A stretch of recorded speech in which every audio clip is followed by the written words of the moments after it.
Welcome to this episode of Truth Seekers, where His Grace Bishop Emilianos of Miloa will answer questions sent in by the youth with a member of the youth. Hello Dimitri, thank you for joining us today. Could you please tell us a few things about yourself? I am 16 years old and I am from St. Raphael, Nicholas and Irene's parish, and I'm on the Psaltery and I help chant every Sunday. Great. I've got a question for you. How do we bring ourselves back from moments of faithlessness? I think a big part of it would be humbling ourselves and realizing that God is in control of whatever problem or difficulty that we are facing, and to pray, really. How would you describe a moment of faithlessness? A moment of faithlessness. Say you were hoping to get some help or some enlightenment, be enlightened in a situation, and you weren't, and you just feel down and weighed down because you weren't enlightened or helped. And yeah, I think that would be a moment of faithlessness. There are times in our lives that our faith is tested, and God doesn't want us just to believe because we have to believe. He wants us to believe because we believe. So He has no problem if we are searching to find Him. We will find Him if we truly seek for Him. But there are times in our lives, you're still young, but there are times in our lives that we do have question marks, and depending on how we feel at this specific time in our life, we might wonder if God exists, or we might wonder if we will make it, or we might wonder if He will help us to make it. That's all right. This is maybe part of our trip for salvation, on our road for salvation. The thing is, we need to keep in mind that He is there, and never forget that whatever we need, He will give it to us. Faithlessness, it's something that should not make us despair. It's something that should help us grow roots in the faith. And we know that when Jesus was praying before His crucifixion on Gethsemane, He was very anxious, and He asked His Father, "Could you please remove this cup? I can't, it's too much."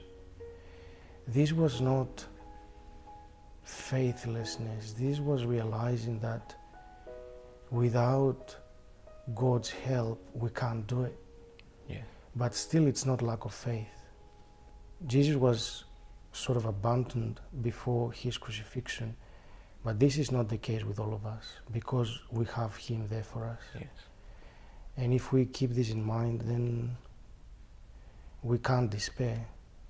We can keep hoping and moving forward. Now, when we're feeling down or upset about something, how do we remember and humble ourselves so as to accept God's will? What do you think? I think it's very similar, once again, stepping back and realizing that God is in control. He has a bigger, better plan for us, and He could be testing us. That's what I think. The Gospel talks about becoming like children, us to become like children. How would you describe this in your understanding? How would you? I think the innocence and simplicity of children, how everything is so innocent, so simple to them. I think, I don't know how to describe it deeper, but I think that's a big part of it. Personally, sometimes I think that when you have the picture of the parent and the child is like, without realizing it, the child has so much faith on the father or the mother. And this is not something that you can teach a child to have. It's natural. Okay. I think this natural thing is what we're lacking sometimes.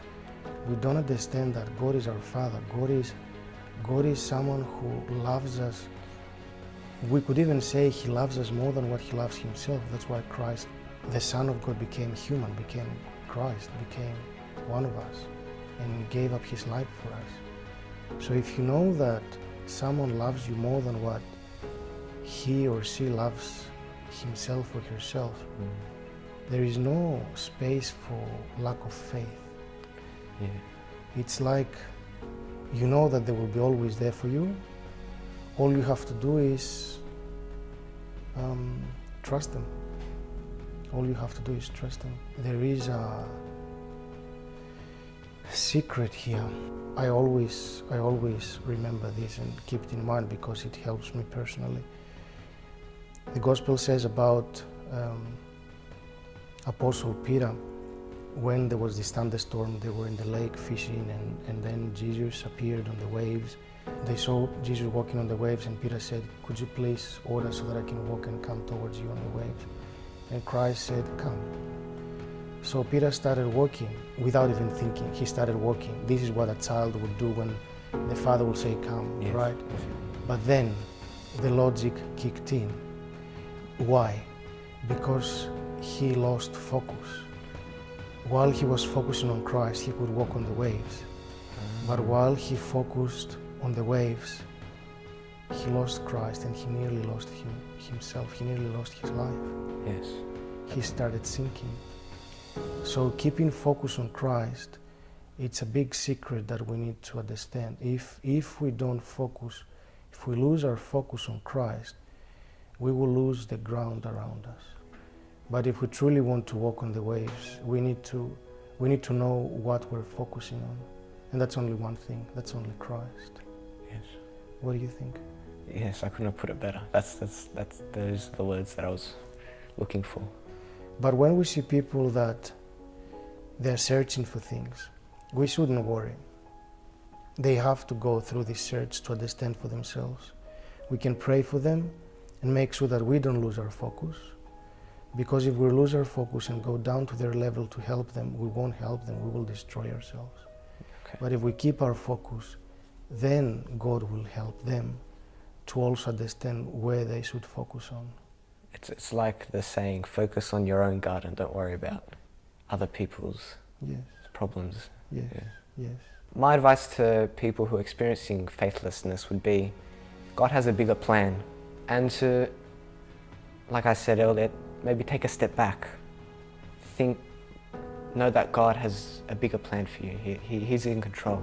It's interesting that sometimes people might trouble with their faith when they have everything because they forget about God. And sometimes they might trouble with their faith when they have a lot of difficulties.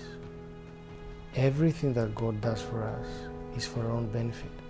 It's just that sometimes we can't comprehend His plan with our logic. And this is why too much logic can just destroy our lives. We need to have faith. Thank you again for joining us. Thank you, Your Grace.